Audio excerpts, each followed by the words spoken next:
Hi and welcome again. So we need to talk about learning path called Web Fundamentals. I started on that learning path to showcase all the different rooms you can go through it, so we will do it together, and it's been progressing slowly. The reason for that is that I had a lot to do on my job, and I'm also reading a master's education at the moment. So when I just scrolled down today and figured, well, I'm gonna do a new video today. So I looked at the Web Fundamentals first room, and we did those. Then I checked the next one called Burp Suite and OWASP.sap. The Burp Suite part and the OWASP.sap part is something that I'm gonna leave to you to do alone, because most of the tasks inside the rooms is read, understand, and click yes, I read it, and then it's completed. There are a few tasks which are so easy that if I were going to create a video for each of these rooms, it would be a video like, a minute long. That is just a tad too small for the videos on YouTube that I do. So the Burp Sweep and the OWASP.sap do that, and the next room we're gonna do is the one called LFI, which is gonna be about local file inclusion. So let's look at the local file inclusion room now. I'm gonna start the machine, and while it boots up, let's just have a quick look. I'm just gonna press completed because I know it works. The two tasks we're gonna do is getting user access via the local file inclusion, and then we're gonna escalate our privileges to root. Alright, so if we look at the first part here, it talks about that in order to test local file inclusion, you need to find URL parameters that look something like that, where you have the URL, the question mark telling that now variables are in the URL line, and then we can see the variable called file, which is set equal to the value of robot.txt. Alright, so typically this is what is called local file inclusion. It doesn't have to be local file inclusion, it could be something else. However, in this case, when it's like a raw text file, and the extension is there, it is most likely some local file inclusion on the server. So whenever we see stuff like this, we kind of need to test it in order to verify whether it's vulnerable or just some very bad naming convention, because that is also a possibility. That is just something being read in an if statement and compared as a literal value in programming languages. But in this case, of course, since this is a hacking room, it is local file inclusion going to look for. So it kind of tells us that a lot of the time local file inclusion can lead to accessing important or classified data, and attackers can use local file inclusion to read files from the system, which can give away sensitive information such as passwords, SSH keys. Enumerated data can be further used to compromise the system. So let's just be clear. If we can local file include something from the server to our view on the client side, so we can see files stored on the server in the browser in some way. That is the whole idea, right? There are different kind of files we would like to read. If you just look down a bit, it kind of suggests that, let's try and look at the etc password.file. What about the shadow file? The shadow file is the file where all the passwords are stored, which can be not seen in the password WD file, but it contains the users and some other things. So the etc shadow file contains the password for the users. So if we can also read that, there's a great chance that we can try and use some password cracking program in order to recover some passwords. Other interesting files trying to read when just having a local file inclusion is of course the backend code creating the web page.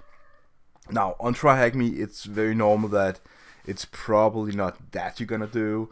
But if you could read the actual files, let's see, they were created with a programming language called PHP, for example, then if the programmer stored some passwords in the actual PHP files, then those passwords could be beneficial for us if they, for example, gave us access to a MySQL server, which could be used for further to further compromise the system. So let's just begin and see. They want to ask the question: look around the website. What is the name of the parameter you find on the website? So the parameter of the website is probably what is this variable name that I talked about. It is called a variable in some cases, or an argument to the website, or a parameter is kind of the same. So let's just copy the IP address and open up in a browser. Oh, interesting. So we just look at it here, and I'm just clicking the links just to get a feel, and it would seem that there is something called page in the top of the browser here in the URL area equal contact.html. So it seems that this is our local file inclusion area. So I would guess the argument, the parameter is called page. I'm gonna type page, and that is true. So the next thing is that once we find the vulnerable parameter, we can include the password file. So the most common technique is the path traversal, and path traversal is where we go if we're inside a folder, and then we go back, so // and you go one back. It's a / in Linux, right? So then you go one folder back. That is the way of path traversing. So they're kind of suggesting we do something like this. So I'm just, let's just copy that and go to the shop, and instead of context.html, let's just paste that in and see what we get. And if we look at the bottom, sometimes you can see it on the bottom of the page. Other times you need to right click and say show source of the website, which is also a really good idea, just to browse and see, well, did someone leave some interesting comments or forgot to remove some path to whatever section on the website. The reason why I'm right-clicking to view the source is because I want the data from the password file on line separated. So we can see that scrolling down this, we have the normal users, the normal suspects, root, yeah, of course, why not? And if we go to the bottom, we see stuff like Falcon, Pollinate, Landscape. So what I kind of feel is that the Falcon is probably the user we need to get access with. So just going back to the actual shop part, if you just look at it, sometimes they give away which username you're going to look for, and it says like Falcon Feast there was pretty fast. MZFR, it could also be one of them. Just looking at it, it's like, if there's something called MFZR, so it doesn't look like that, so it's just a user on the system. So it would seem that Falcon is also a system user on the server. So I would probably go with Falcon as our user to go with. So let's go back again and say we did read some interesting files, and then it kind of suggests that we would read the the tutorial here for how to understand these lines from the password_d file. I'm going to leave that to you. Okay, so we could also just type in the name, because why not? We knew the name was Falcon, so let's type that in, and just trying to complete different things in the room before I progress. So we know that we can read probably also the shadow file. Let's just try that. And yeah, so what we get when we read the shadow file is two different things we could use. The first one is this long hash here, which is the hash for the password for Falcon, and we can also try and crack the root one if we are bold enough to do that. But before we jump into the whole idea of cracking passwords and stuff like that, let's just have a look at the tasks ahead in the room. So it says once you find the name of user, it's important that you can include anything common important, use dictionary, such as their bash and so on. Okay, so name the file, which can give you access to Falcon account on user. I would say that the Id Rsa could be a good, well, yeah. So there is a chance that what they want me to do in this room is to fetch the Id Rsa file. And in order to do that, I need to go back to my local inclusion area and put in a path and try a log and see if I can read the default location of where the RSA file is stored.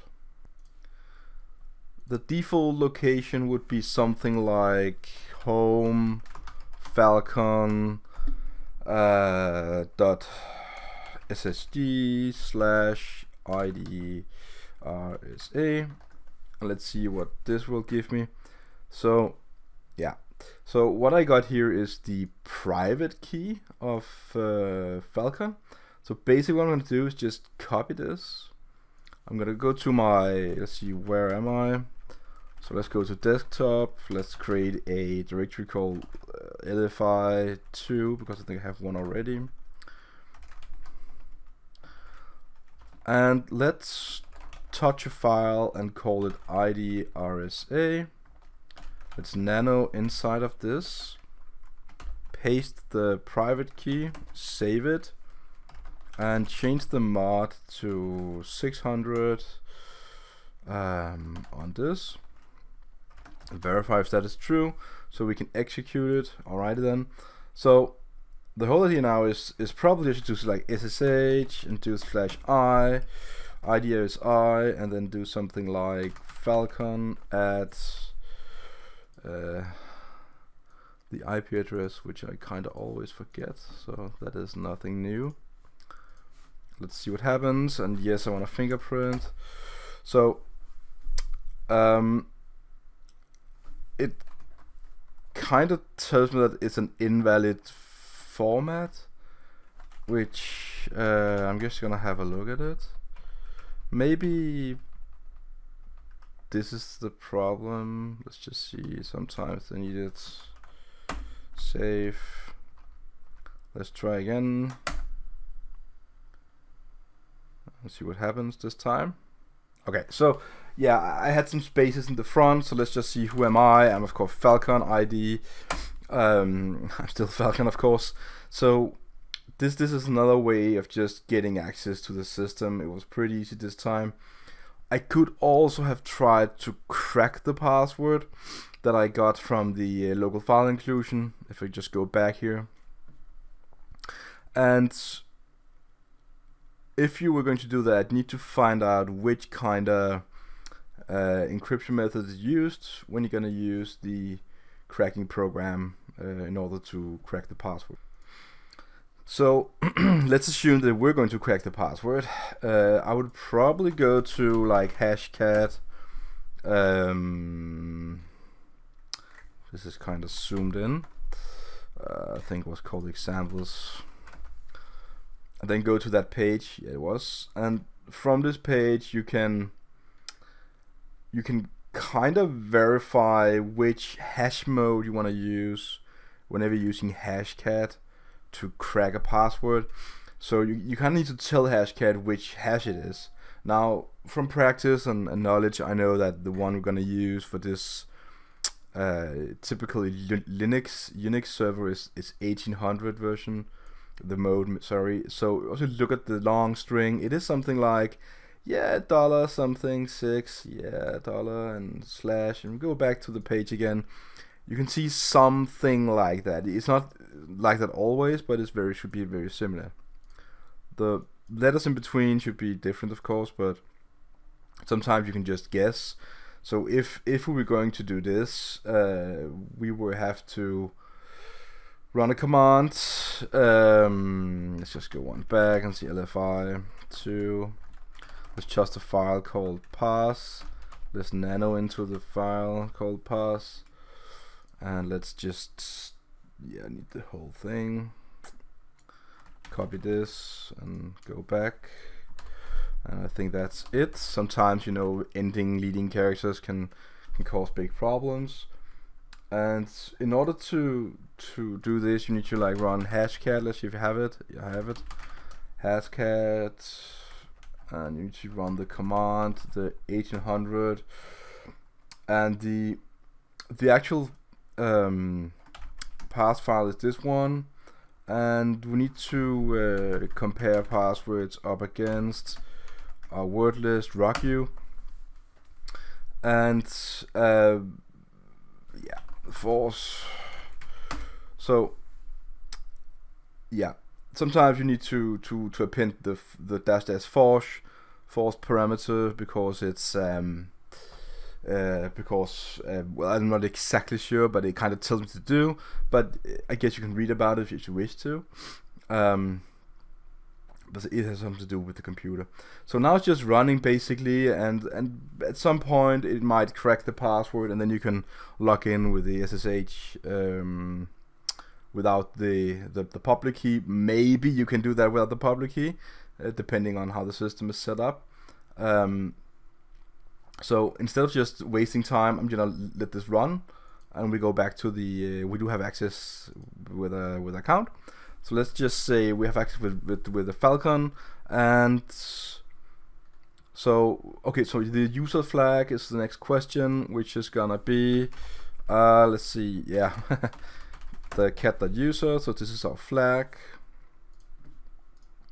Going back to the page, pasting it in, submitting, and whoop whoop.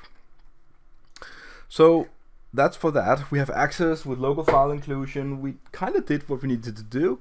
And what we need to do now is get the root access. So the next question is, what can Falcon run as root? Now, if you're going to write something like sudo-l, we will see that we can run something called bin journal.ctl, which is a binary file. It doesn't really matter what it do right now. If you wish to learn about it, you should of course do it. So if I can run this as root with no password, I should be able to do something like this, like bin journal ctl, boom boom, and holy shit, yeah, it's a lot of lines. Wow.